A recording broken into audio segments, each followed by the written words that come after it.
I don't quarrel, you know, you have those feelings. I thought it was going to begin on high spirits, you know, and I wanted, these are young people getting married, and it's very happy and full of hope and energy, and this is a character who is not so young anymore, and he's someone who clings to his youth, the hopes and dreams of his youth, and that irretrievability. It's a kind of prison he's living in.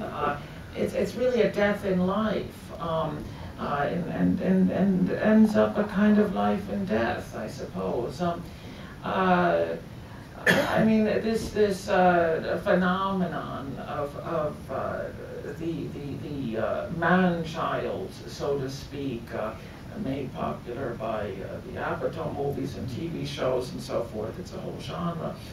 I suppose this is a kind of alternative to that.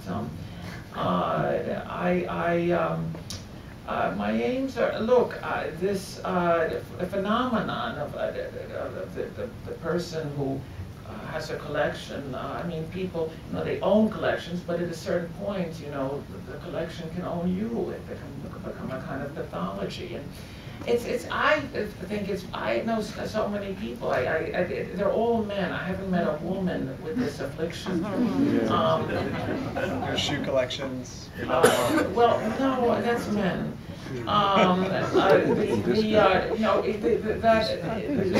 This clinging to youth and toys and video games and box sets and DVDs and alphabetized and all of that. It's a very common, I think, phenomenon, and not just the United States, and any prosperous secular consumerist democracy. There's a kind of staving off of mortality. I suppose for women it would be cosmetic surgery, but this is, you know, it's also, one could argue, it's a way of, by keeping young men or not so young men engaged, distracted by these kinds of activities. There's less of a threat to the status quo. There's no challenge to the political system so much, so long as you keep everyone entertained with all these sorts of toys.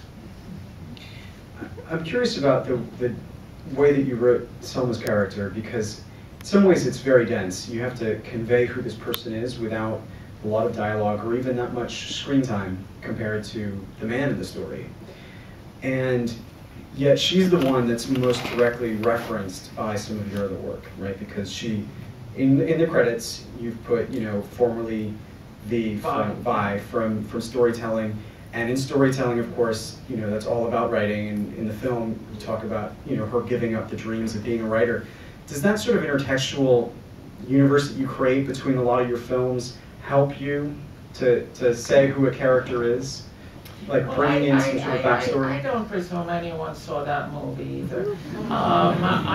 You know, it was handy for me.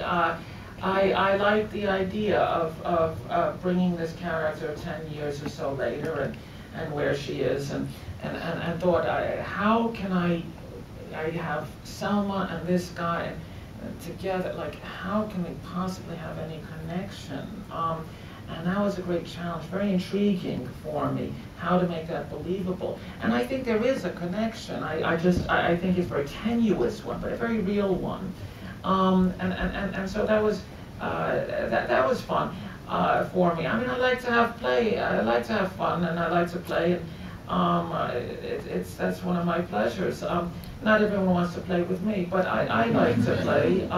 Additionally, as a side note, the customer service representative, he's also, he was actually the eldest of the Sunshine Singers. I thought he escaped the family and found his way into a job at Toys R Us. Speaking of Toys R Us, so you referenced Toys R Us. It's clearly Toys R Us, but then Toys R Us itself was blurred out. From what happened there? Well, I always think it's important for an audience to know what a director intends. And since I was not given permission to use this logo, they don't really want any association with me or my films. There are, but they're not alone. I mean, there are many corporations for which I am blacklisted. But that's okay. You know, you can be resourceful, and we did steal, I confess, the exterior of Toys R Us. But it is iconic. It really is an empire. There is no rival to it. And if I put Toy Town or something fake, it would have been like, you know, phone numbers where it's 555, and it just pulls you out like that of the movie because it's obviously fake. And this is more like reality TV or a doc. You see blurs, people, it actually makes it feel more authentic. He really did get them all, you know. The challenge really was, how do we get inside, because I'm not allowed on the premises. So that was hard, because where in the United States are we going to find some such substitute? And so we had to go look across the borders, and we found in Santo Domingo, the Dominican Republic, an adequate substitute for the interior, and so we shot there for 1 day. So that highlights that there are clearly some challenges.